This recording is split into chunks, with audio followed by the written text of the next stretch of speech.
Keempat pembunuh itu mengangkat senjatanya dan saling berhadapan dengan gugup karena profesi mereka yang khusus. Meskipun mereka tumbuh dalam organisasi yang sama, tidak ada rasa kasih sayang di antara mereka. Yang ada hanyalah kewaspadaan bersama. Ini hanya akan mengakibatkan kerugian untuk kedua belah pihak. Jadi 47 menyarankan menggunakan mode internal organisasi untuk memutuskan hidup dan mati. Lalu mereka berempat serentak mengeluarkan magazin dan mencabut 2 pedang samurai dari punggung mereka. Meskipun itu perkelahian, namun 3 lainnya menyerang 47. Tanpa ancaman pistol, 47 masih mampu menangani situasi dengan mudah ketika kalah jumlah 1 lawan 3. Lagi pula, meski mereka pembunuh, ada perbedaan keahlian antara mereka berempat. Dalam waktu beberapa menit, 47 telah membersihkan semua antek-anteknya. Dan apa yang harus ia lakukan selanjutnya adalah mencari cara untuk membuat presiden palsu itu muncul.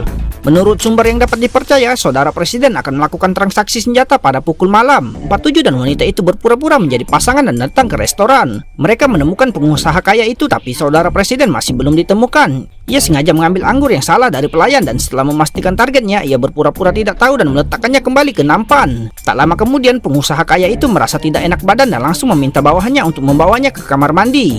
47 mengikuti ke toilet. Pengawal di pintu segera menghentikannya dan membiarkannya masuk setelah memeriksa tidak ada bahaya padanya. Kemudian 47 sudah membuat pengaturan. Ia mengangkat tutup toilet, mengeluarkan pistol yang telah lama disembunyikan dan membunuh pengawal itu dengan 1 tembakan. Sebelum pengusaha kaya itu sempat bereaksi, ia segera menyuntikannya dengan obat bius yang sangat kuat dan akhirnya menguncinya di dalam bilik toilet. Kemudian 47 membawa kotak pengusaha kaya itu dan mendatangi kediaman saudara presiden, berpura-pura menjadi pembeli dan melakukan transaksi dengan saudaranya. Karena keduanya pernah berhubungan melalui email sebelumnya, identitas 47 tidak diragukan. 47 menyatakan kepuasannya dan mengatakan ia akan menginginkan semua senjata. Lalu ia melemparkan uang ke atas meja, mengisi magazin dengan kedua tangannya dan mulai membunuh dengan kejam sebelum seorang pun bisa bereaksi.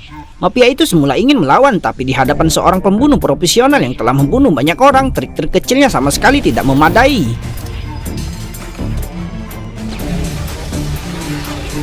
Sampai akhirnya mafia itu pun tewas.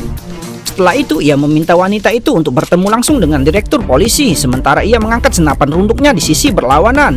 Ia mengatakan kepada direktur bahwa presiden saat ini adalah palsu dan berharap polisi dapat datang untuk mengidentifikasi dirinya. Tapi direktur itu mengatakan bahwa tidak peduli apakah presiden itu asli atau palsu, presiden pasti memiliki faksi yang mendukungnya. Tentu saja mereka perlu menemukan sesuatu untuk melawan presiden, dan sekarang presiden palsu ini adalah kandidat yang paling cocok. Melihat orang tua itu tidak tergerak oleh bujukannya, 47 pun langsung mengatakan kepadanya bahwa ialah yang telah membunuh saudara presiden dan presiden pasti akan menghadiri pemakamannya. Polisi hanya perlu memberinya bantuan kecil dan tidak ada hubungannya dengan faksi manapun. Jika tidak, semua aib sang direktur akan terbongkar.